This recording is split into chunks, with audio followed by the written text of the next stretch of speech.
We're always telling your stories, and it's time someone tells ours. We're humans first, journalists second. We chose this career to give you a voice. Now we're voicing ours. It's true, journalism has much room for improvement, but not all hope is lost, and we want your trust back by humanizing one journalist at a time. We're sharing with you what we go through to bring you the news. The pain, the tears, the trauma, and the mental health struggles. It's painful, and sometimes we even work 2 jobs to make ends meet. But we all have something in common. The passion, the joy, and the love we feel for storytelling and holding the powerful accountable. That includes holding ourselves accountable. So here are stories from us. This is how we want to help improve the news industry. The Awakened Journalist is proud to present Media Healers by Emiliana Molina Fajardo.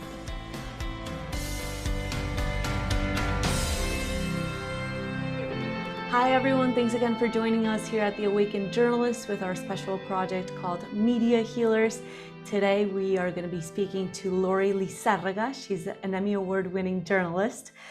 She's also been in the industry since 2014, but her work as a reporter began in 2016 in market size 125 in California. And this actually has an audience size of more than 200,000 homes. And she later made an impressive jump to market 16 with more than 1,500,000 homes. And this is according to the Nielsen DMA rankings. And for non-journalists listening to us right now, with all this jabber, this basically just means designated market area. So each DMA is a geographical area in the United States where Nielsen measures the media consumption ranked by local TV homes. So there's a total of 210 DMAs in the United States alone. New York would be size market 1, with the largest number of homes viewing television, around 7,400,000 homes in total. And the smallest market would be Glendive, Montana, with around 3,900 homes viewing television. LA would be size market number 2, Chicago number 3, Philadelphia number 4, and so on. So that gives you kind of an idea for those non-journalists listening to us right now. So Lori, welcome, and thank you so much for agreeing to speak with us. Thank you so much for having me. I appreciate this opportunity so much to get to meet you and talk a little bit more about what you guys are focusing on. Awesome, perfect. So Lori, before we get into a very courageous action and decision that you took recently to write an article about your contract not being renewed by your former news station, 9 News, along with another 2 Latino reporters that were basically, 9 News got rid of them along with you in the same year. I want to talk about how you decided to first become a journalist. I saw this question, Emmy, on your list of questions, and I always wish that I had a better answer to this question. I have so many friends in the industry who have dreamed of being journalists, reporters, anchormen, weather person, for, ever since they were kids. But, I always say, you don't know what you don't know. I'm from a small Texas town. I'm from an immigrant family. Some jobs, like a doctor or a teacher or an astronaut even, we hear about and we know are accessible, professions. Whether they're attainable or not, I don't know. I don't think I could be a doctor, but we at least know of their existence. I never really thought about an anchor being a job that you could go to school for and then pursue as a profession in college and through, smaller markets up to, for example, any one of those 4 major markets that you mentioned. So when I went to school, I went on a scholarship for business and was frankly miserable among, just a group of kids who are incredibly smart. And I felt like I was getting totally left behind. And my dad gave me just a great piece of advice and said, why don't you help yourself out, push up your self-esteem a little and take a communications class or a public speaking class. There's nothing wrong with being innately good at certain things, and maybe it can help your GPA. So I was like, great idea. And through that, added a communications major. And through adding a communications major, I was looking for some audio and visual class that I needed, to fulfill all of the requirements for the major. And I wandered into what I would later learn was the journalism school. And I opened this just giant, what I would later find out was a studio door, very heavy. And I opened the door and the wind sort of like blows my hair back. And there's an on-air sign and a green screen, and there's an anchor desk and an anchor and the cameras, and the floor director is there with the headset on, and he turns around and is like, close the door. And I was like, okay. And I closed the door, and the wind like settles. It was like sort of like opening the door to Narnia a little, like, Yeah. what did I just see? Yeah. And I literally closed the door and I said, I want to do that. Yeah. So, I mean, literally it was by accident that it even had ever come on my radar that this could be a profession. I got into the journalism school my second semester, junior year, took summer classes, didn't look back, and added as a third major. And I've never pursued any of the other majors that I had prior to that. And really my passion for journalism came because of the industry itself. It's sort of where I feel like in my first market in Bakersfield, I got my master's degree. It's where all of the major real training happened. It's where I started to learn about the effectiveness of journalists and the watchdog role that we play for our communities, and just how important we are to holding,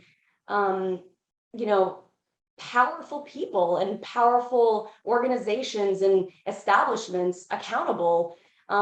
We really are providers and educators and, like I said, watchdogs for our community. And I really learned about how much value we hold and how important we are in my first market in Bakersfield, and took that and really got to learn the effectiveness of journalism even more in my second market in Denver. That's why I've stayed with it. Yeah, that's amazing. I think I couldn't have worded it better myself, honestly. Okay, Lori, so I know 9 News got rid of 3 Latina reporters, and after that went on to hire 3 white reporters.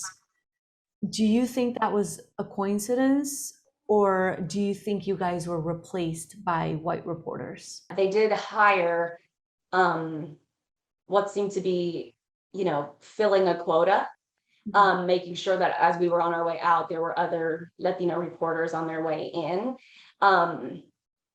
They touted those statistics of, in 2021, for example, or in 2020, we've had, X amount of diversity hiring or X amount of Latino journalists and reporters hired during this time. You can't first hire your way to diversity if the environment that you create does not retain your diverse hires, and if the diversity that you are hiring is simply replacing the diversity you have since kicked out. So touting a stat about getting rid of and replacing is not diversifying your workplace. You're also taking away the learned history that somebody who has been in the room and been in the community has. So I'll just say that meeting a quota is not diversifying your staff or diversifying your newsroom. And it also, it's not difficult to just find people who look like us and have us fill each other's shoes every 2 years. That's not a difficult thing. In order to create a diverse workspace, you have to create an environment that uplifts, supports, and encourages all of the different viewpoints and all of the different perspectives of different stories. And you have to care about the stories that we bring to the table in the communities we represent and who those stories are for and who they serve. I didn't feel that way, that there was an effort to hire colorful people, but not an effort necessarily to create an environment where we were supported and uplifted and encouraged, and even, put in a place where we would want to stay or even have a real opportunity to succeed. And hence the reason that so many other diverse POC, from producers to reporters and other people, may not have been let go in the same fashion that myself and the two other Latinas who I wrote about were, but many along the way of my 2 years and in the months since have left on their own for better opportunities, or simply because, it was time. And that also speaks to, not having had an environment where you felt you could grow. But there is talent there that has stayed for 10, 15, 20 years. So it's an environment that can cultivate a long tenured reporting experience, journalist career, just of certain people. And that begs the question, who is not being supported in that environment? The trend would say that it's a lot of POC who do not feel uplifted and supported in that space. Like I said, I think that you can't hire your way to diversity. I recently heard someone who I was on a panel with yesterday talk a lot about that, and she works at Intel, and she was saying that you can hire diverse people all day long, but if you don't create an environment where they'll stay and where they'll feel supported and encouraged to sort of share their viewpoints, then have you really created a diverse environment, or have you just hired colorful people? And she said, you can walk into a room and look around and see no one like you, and you really don't feel represented or empowered necessarily. But you can also walk into a room and see a lot of people like you and still not feel represented or empowered. And there are crimes in both of those scenarios, but if we're not given a voice and we're not made to feel supported, like we can say what we want to say and represent who we are, then, how diverse is a space? Just by nature of it being not only white does not an inclusive space make. Exactly, especially in an area where, according to the 2019 census, Denver's population is 727,000 people total, and almost 30% of those people are Hispanic. So they're counting on Latino journalists to, raise their voice within the newsroom. Yeah.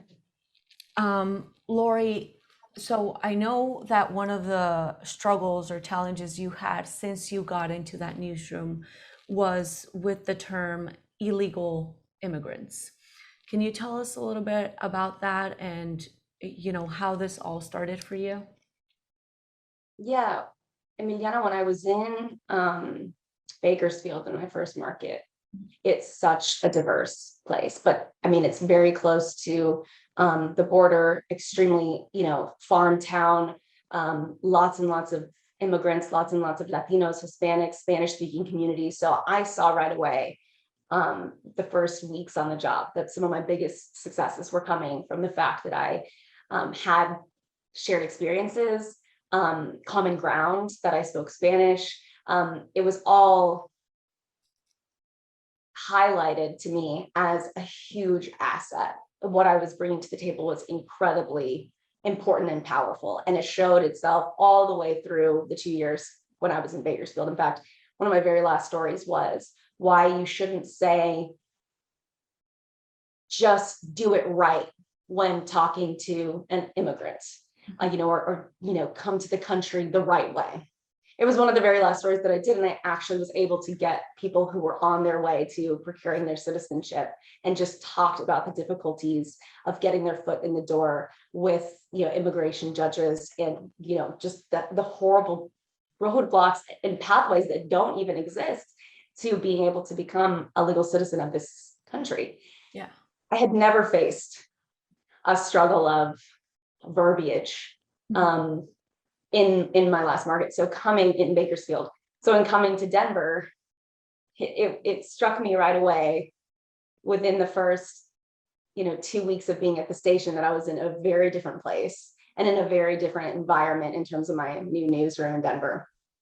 Because it came up right away. It's my community, so it's the stories that I cover.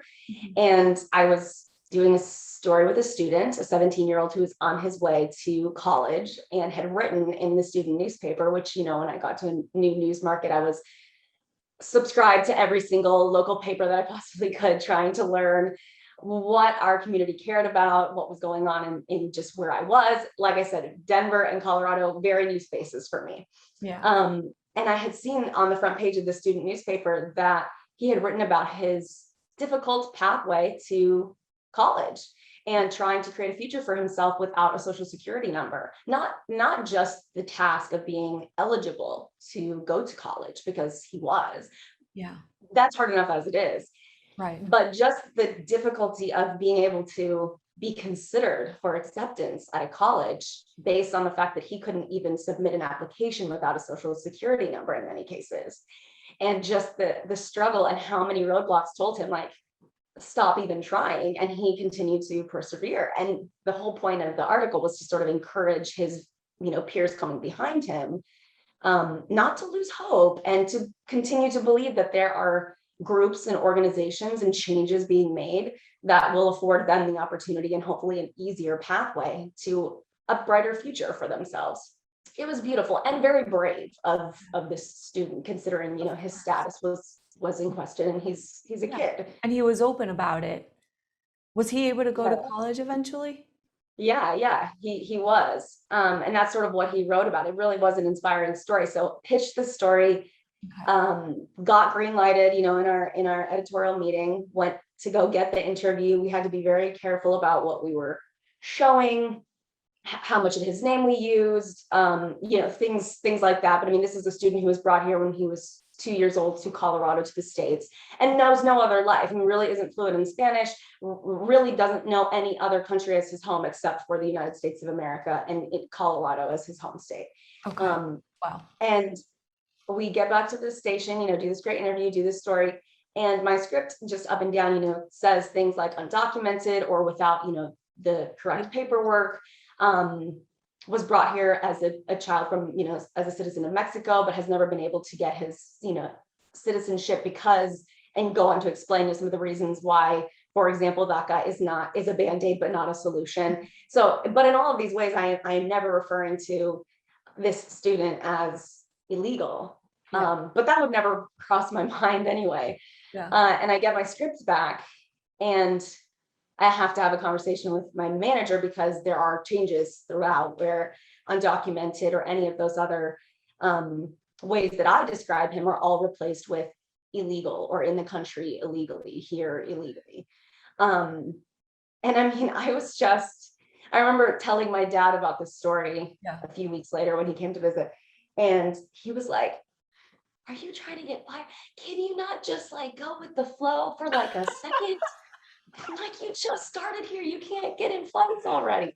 Yeah. But I was just like, this is crazy. I'm going to tell a story about a kid who was brave enough to share his battle with becoming a citizen in this country and with gaining, a future and investing in himself and investing in the success of his family.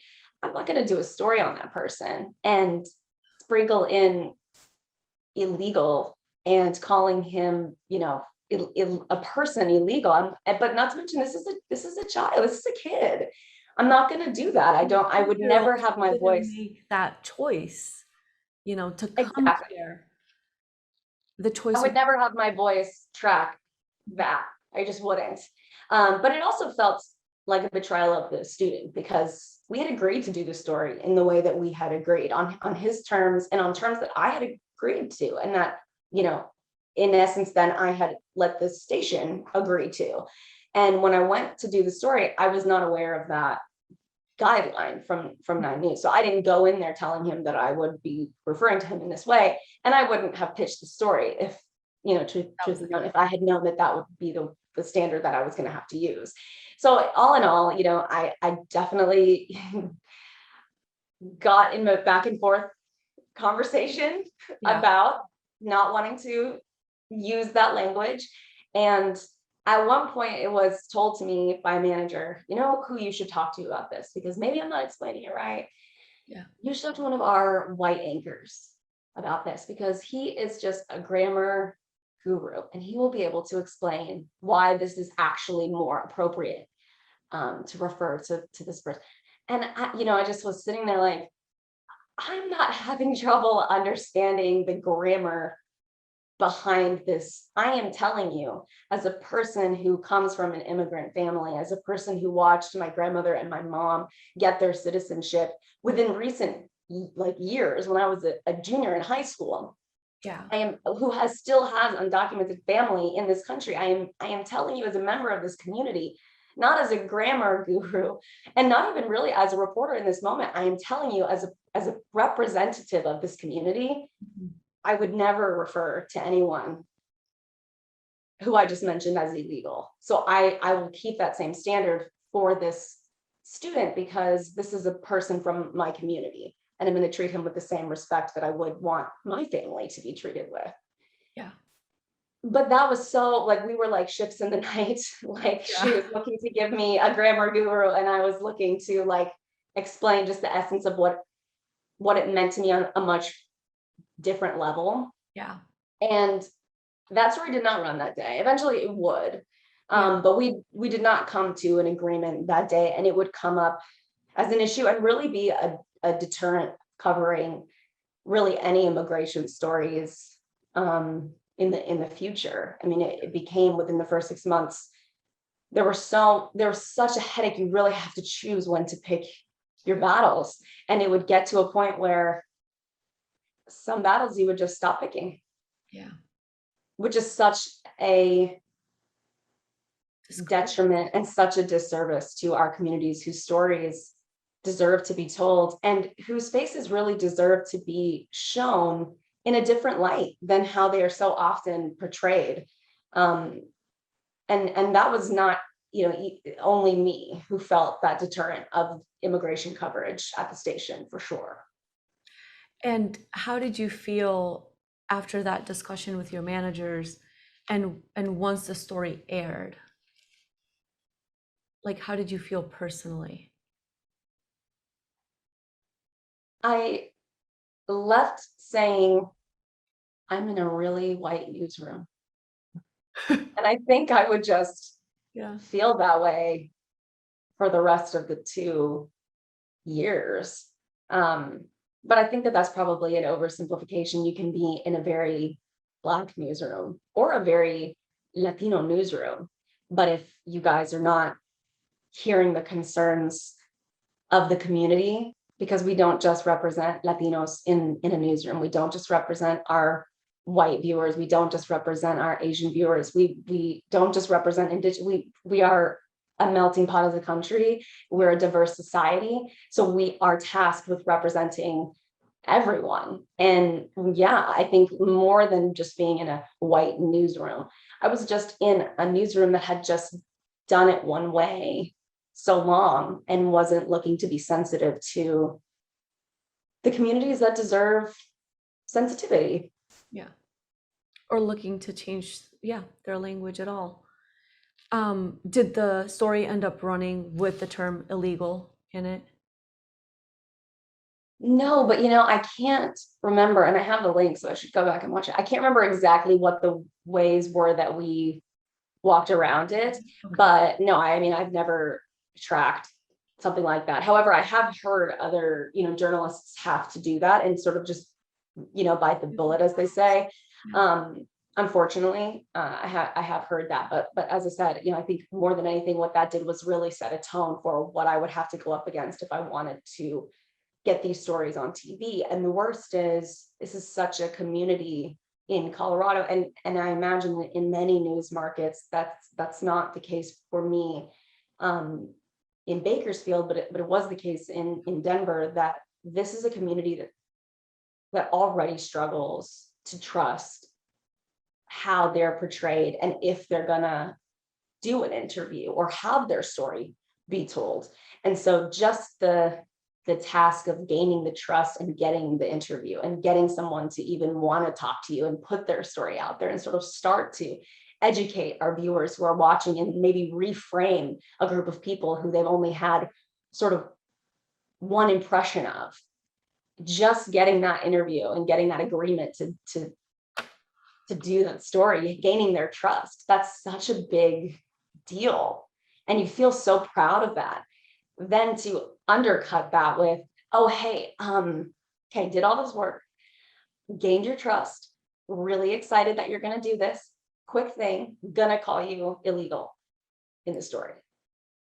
It's like, do you want them to even agree to do the story at that point? How much of a disservice does it do to them to refer to them like that? Does it negate all of the good that you could do with the story for that part? And for me, it wasn't worth it often to gain the trust and to build that relationship, because I didn't feel that I could be a complete ally to them with the platform that I had. Yeah, no, I totally agree. Lori, once your contract wasn't renewed, how long did you sit with the decision of should I speak out or should I not? And how did you feel during that time? Because I know you told me over the phone, a lot of people told me, don't do it. And I can completely relate, because I can probably think of one example in my career. And I was a correspondent for about 5 years and an anchor, but I've been in the industry probably since 2014 as well, like starting out as an intern. But I can probably only think of one clear example where I was courageous enough to speak out about something. And the other times I just kind of decided I need to choose my battles and I don't want to get fired. I mean, how did you feel and sit with this decision and eventually make it? Hi, Dios. I knew really early on that I would say something well before my contract wasn't renewed. There were so many red flags so quickly, and then the flags like got bigger and more often. Yeah. And so I started writing things down, forwarding emails, keeping notes within the first few months, just because I thought, somewhere down the road, I'm going to write a book or something about just the things that journalists fight and the ways that our communities, are done a disservice, when really we are here to serve as educators and allies in many ways. But it was sort of this far off thought, like one day when I'm more established and I have a reputation, I will risk, it all to write a book or something. And then, too many things, I think, Emiliana, started lining up. That was like, if I do this later, I could be writing about a newsroom and an environment that no longer exists. And that would be a best case scenario. Mm-hmm. But I could be doing a disservice to the newsroom and its journalists down the road, speaking, about a place that no longer has some of the characteristics that I'm experiencing today. So I didn't know if it would really be fair.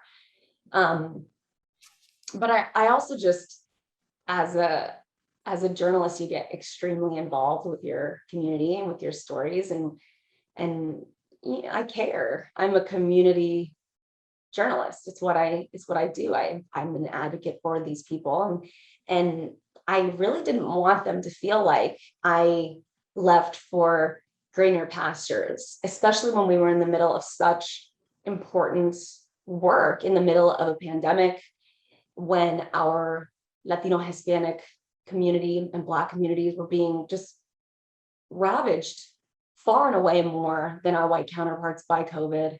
And we were doing so much to give access in Colorado to healthcare, testing, vaccines, education.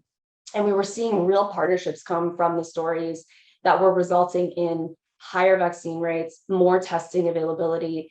It was also important. And I didn't want the community to feel like after that important work, right in the middle of it, that I was making a choice that was to go off and do something better somewhere else. Because that wasn't true. And so as much as I say, I battled with it up until the few weeks right before, I think I really always knew that I would leave and say something. And I had a friend say, when I was mentioning in the weeks leading up to my end date, I was telling her about wanting to do this and about how important it was to me. And she said, it sounds like you're just done with news. And it sounds like you're just done, being in the industry. Like you're just gonna drop the mic and walk away type of thing. Yeah. And I mean, I got so upset by that because I just was like, that's just so not true. That couldn't be further from the truth. I am doing this because I don't think I could live with myself if I don't. But it is not because I want to be out of the industry. And truly, if it turns into risking it all, it's because I think that this is a hill I'm willing to die on, but certainly not because I don't want to be a journalist. I love this job. I love the power of this job. I love the impact that we can make. I love the roles that we serve and how effective we can be in teaching people and in holding people accountable and in getting things done faster than politicians, faster than nonprofit organizations, faster than protests. Journalists can wave a flag and in 24 hours flat can see change happen as a direct result of shining light in a place where there was not yet light shown. That is a seriously powerful position to hold. And when we use it for good, it feels good. And I know that because I have gotten to do that so many times. So there are much easier ways of deciding to change career paths without sort of blowing my self, my reputation up. If I wanted to leave, I could have done so much more quietly. I truly felt like as a journalist, I wouldn't really be honoring the role if I didn't do the work journalists are supposed to do, which is see things and say something through our work. And that is truly, I think, about it as the first real in-depth, long-term investigation into what it is to be a person of color in a white-led, white-run mainstream newsroom. And this is what I came out with. And I think I could have written about it sometime down the road, but I think it just, with everything that happened, it was all too important and too time sensitive to wait.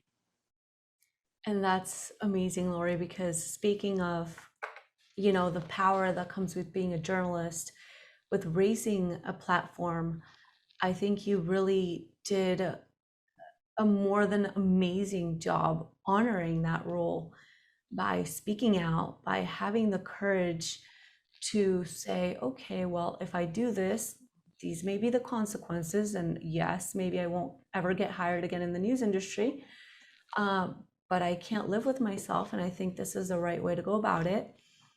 And you ended up holding people accountable. I mean, Tegna, which is the owner of 9 News, ended up changing their directives and their language, and they are now referring to illegals as undocumented immigrants. So that is, I mean, could you have asked for a better outcome or impact? You changed a whole institution, their verbiage, and now other journalists are speaking out or feeling empowered in different newsrooms to, you know, have this debate with managers and not publish stories that they don't feel comfortable publishing. That's amazing. Even just hearing it back, I'm like, somebody should have told me to stop fighting the man from the inside and to just write about it. And then I wouldn't have spent that 2 years climbing up a hill that wasn't going to work. I mean, no, I'm still so floored by that being one of the results of speaking up. And I mean, it's so silly that was even a question. And I had a lot of people say, like, is that still really allowed?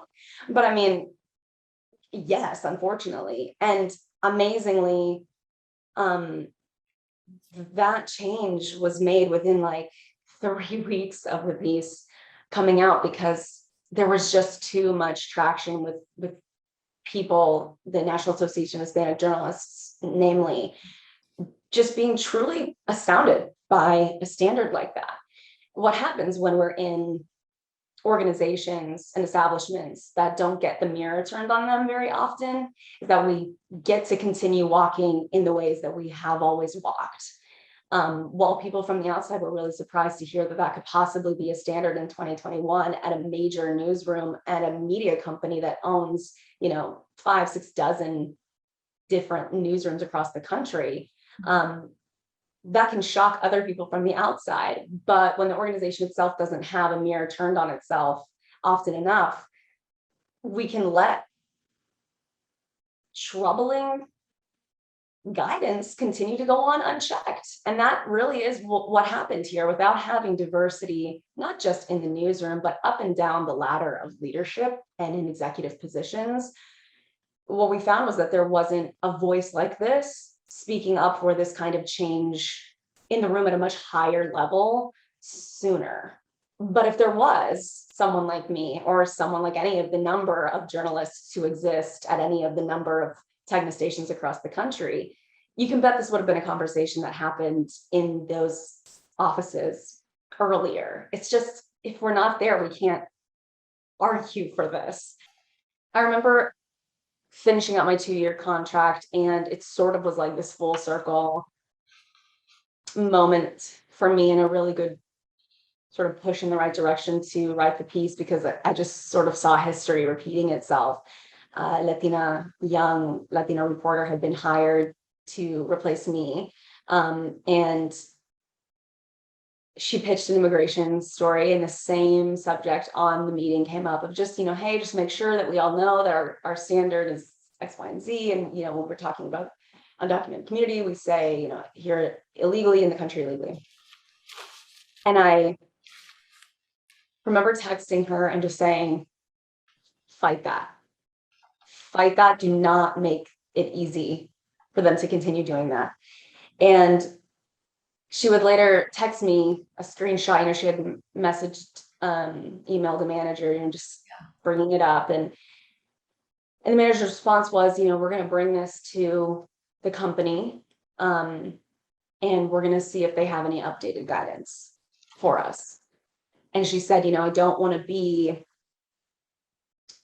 too hopeful, but this does seem like good news. But I don't want to be like too eager, just given that, you just said you spent the last 2 years dealing with this. And I just said, I don't want to sound like the old, jaded, journalist, but I just said, think about the room that manager is bringing this question to. You think that the executive office that he is taking this question to about updated guidance for ongoing immigration coverage, do you think that room is just flush full of Latino representation who will be able to give any sort of update in the way that we're looking for it? I mean, unfortunately, if it's good enough for the New York Times, and it's good enough for the Washington Post, and it's good enough for all major networks, undocumented, it seems to work, and that does seem to be the industry standard. Yeah. But if he is taking this to a room of executives and looking for updated guidance from a lot of white men who look like him and who do not look like us, it is likely that the update that he comes back with is not going to be much more accommodating in the way that we're looking for it to be. But who knows? Anything could happen. But I mean, that's a frustrating and important takeaway from talking about that, again, that ever important discussion about diversifying not just newsrooms, but American workplaces. If society is diverse, our workplaces should look the same, but not just the 9 to 5, incoming staff, but up and down manager levels and executives should also be representative of a society that is extremely diverse. And the only way that we can really climb that ladder is if we are allowed to succeed in these places and permitted to stay longer than 2 years, for example, to continue to be successful. And that all comes back to, if diversity is really important to these newsrooms, for example, or if simply meeting a quota is the goal. And those are really, really different objectives. Yeah, I mean, and taking into consideration the fact that the two major news outlets that cater to Hispanics in the US, and having worked in both of them, Univision and Telemundo, if they're using the word undocumented or without papers, that should give other newsrooms a hint of how they should be referencing these communities. Lori, do you have any advice going through what you've been through and, making that choice to speak out? What would your advice be to other colleagues? It's tough. I always advise being true to yourself, even when it's hard. I think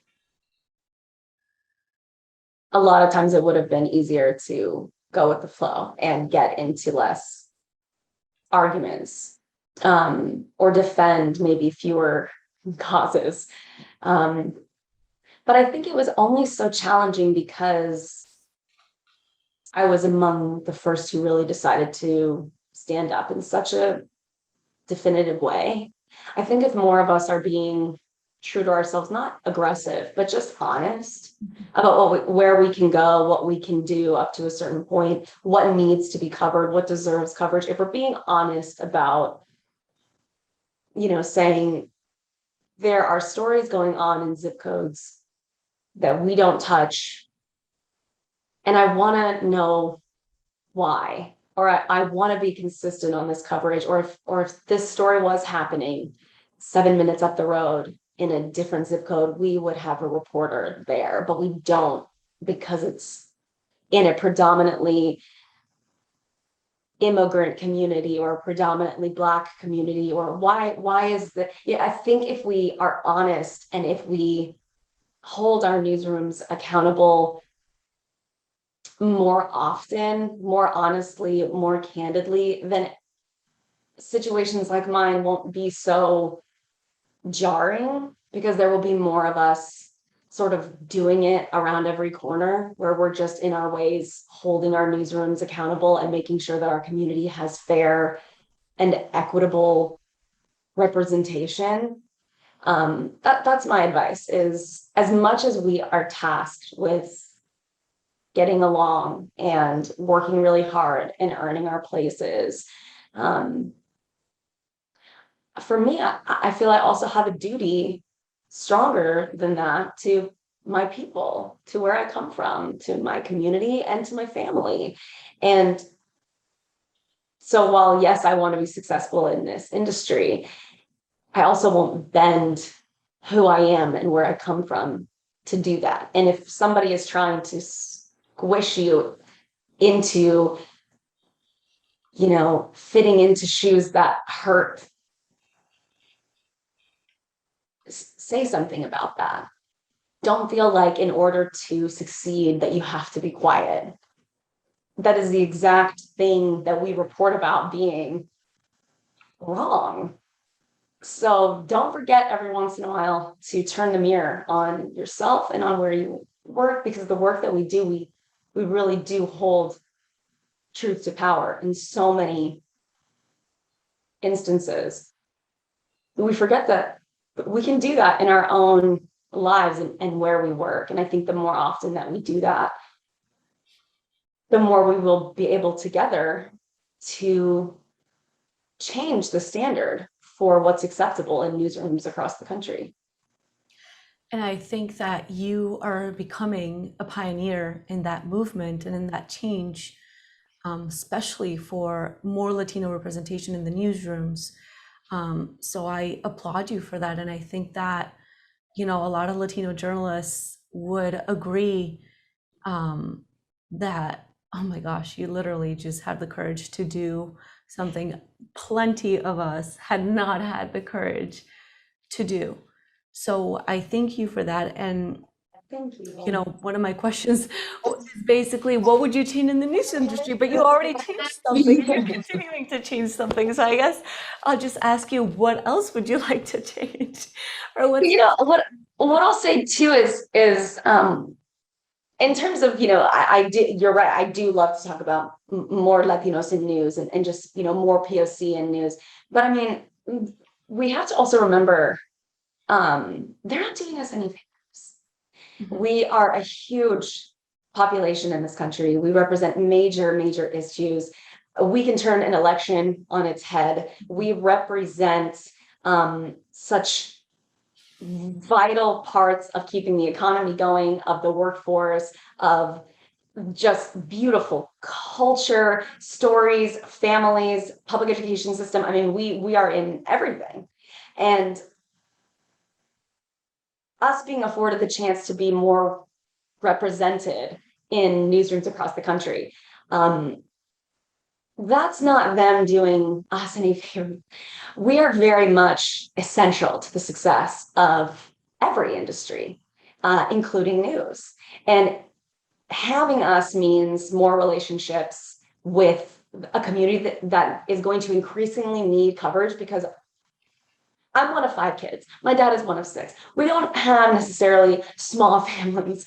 And the more that we come here, this is a group of people who have for so long been told sort of put our heads down and just be grateful, to be here. But these times, I think, are changing. I think this is a group of people who are massively getting their voice. And I think you're only going to see Latinos continue to be a large factor in everything about this country and what it represents. And I think you have to sort of reframe in our minds the value that we hold. No one's doing us favors allowing us to walk into the doors of newsrooms. We are incredibly indispensable. We are necessary for the success of the newsroom and for the success of our communities.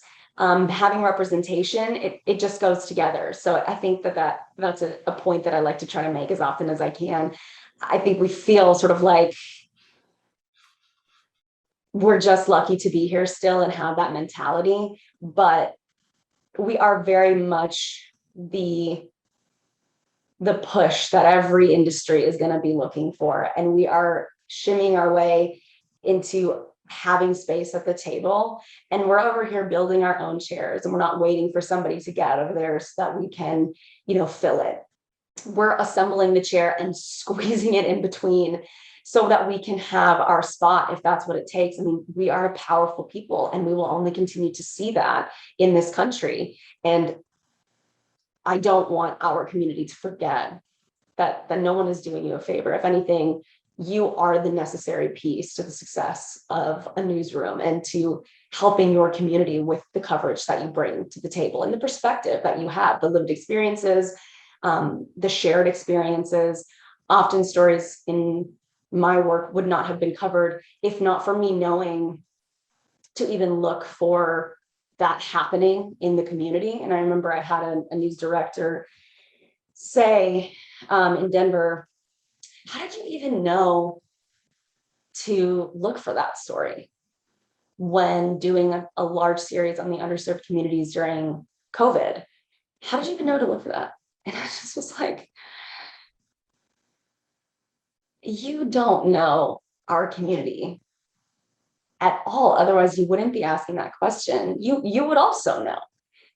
There are just certain things that you wouldn't know which rock to turn over. You wouldn't know which question to ask. You wouldn't know which door to knock on if not for that lived experience. So don't let anyone tell you that is bias. Where we come from, what we bring to the table, what we have been through, that really, really adds so much to the level of journalism and effective storytelling that we can bring.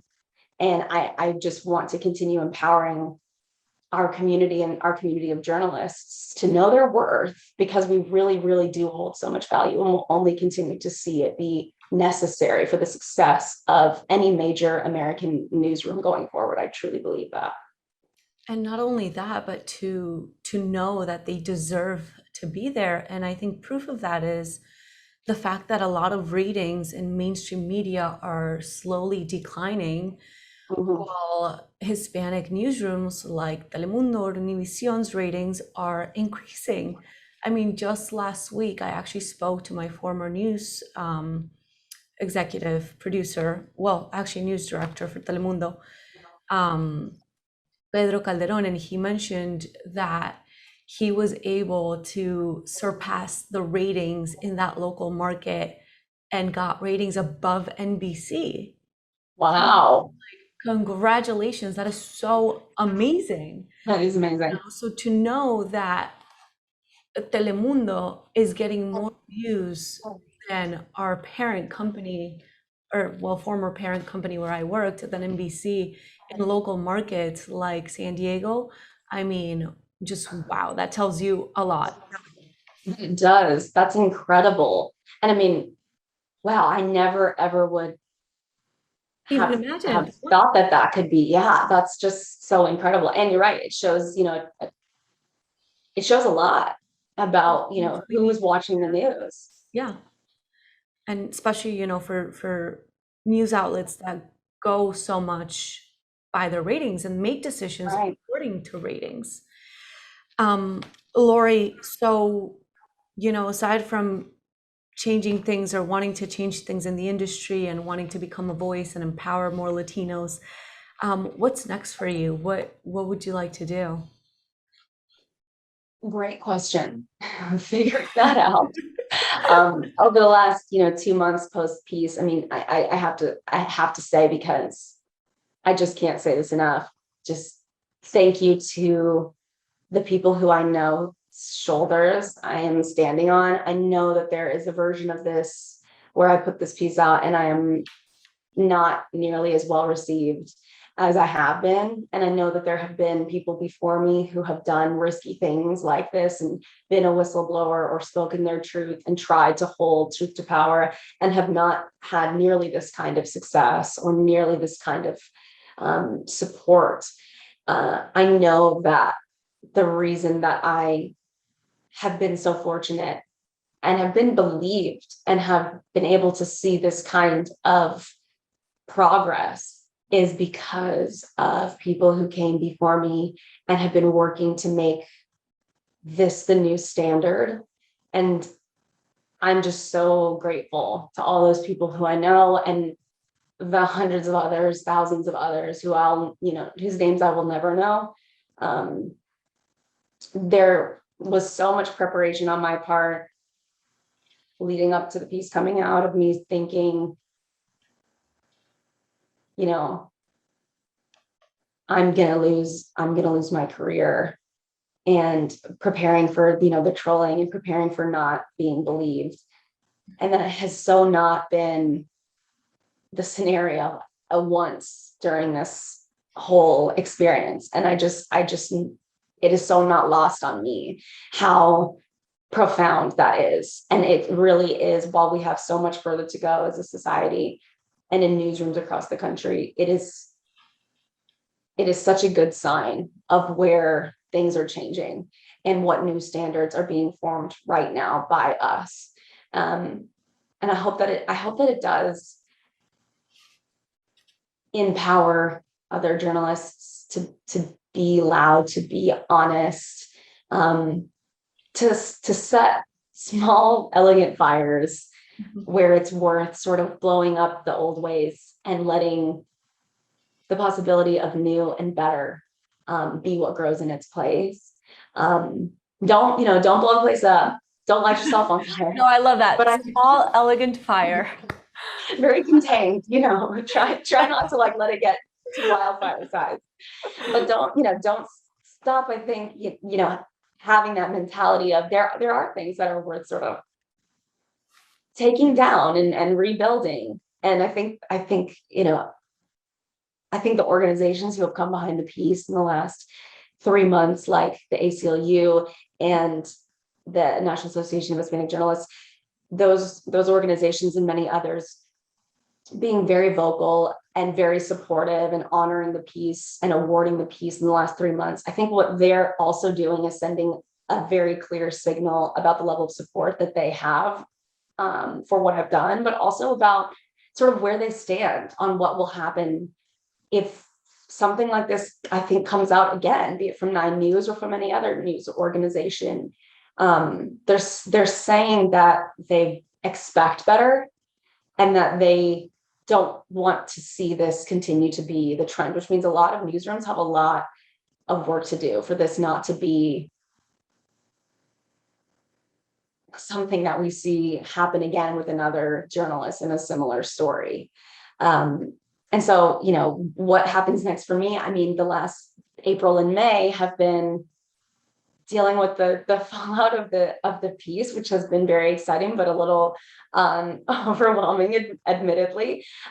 So June has been a month of family and sort of getting back on my feet, re-engaging with myself. I think about, where am I as a journalist? Where am I as a person? As a sister and as a new aunt, what all on my scales mattered most to me. And there were days where I thought, I could never see myself stepping into a local newsroom again. But I'm happy to say the dust just settled, and that the version of the story now is more like, I can't imagine myself not doing this work. And I'm turning on news coverage, sort of like jonesing for it, like I want to be out there doing it. I'm still so not done with this work. And I love, like I've said many times, the impact of journalism. So I'll be looking now. I'm starting interviews in July for what that next step will look like. And I'm so blessed to have sort of the luxury of a lot of learned experiences, especially over the last 2 years and in the last 2 months, to be choosy, to ask the right questions, to make sure that the next role really fits for me what I want to do and the kind of effective community journalist I want to be.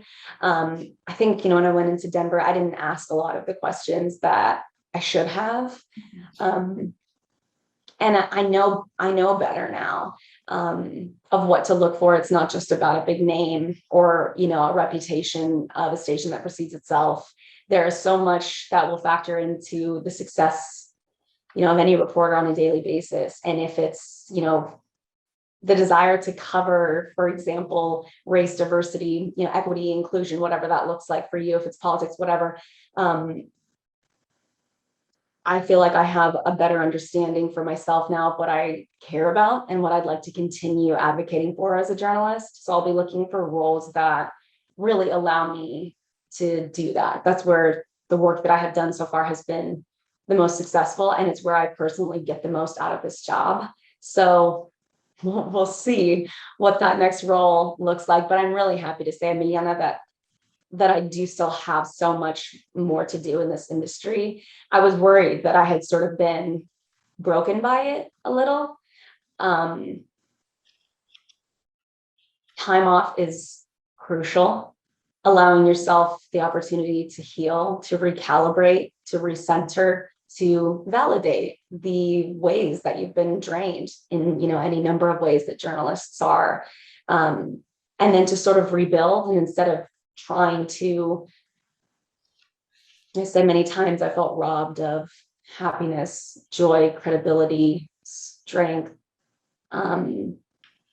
capability, like feeling like I can do this job well. So many times felt like just doing the job was like sort of getting myself back up to zero and then trying to go from there. I'm enjoying now not just trying to get myself back up to zero, but really having built myself up to a much fuller version, so that when I am scooped, which, that's life, you'll be sort of thieved of all of your goods sometimes.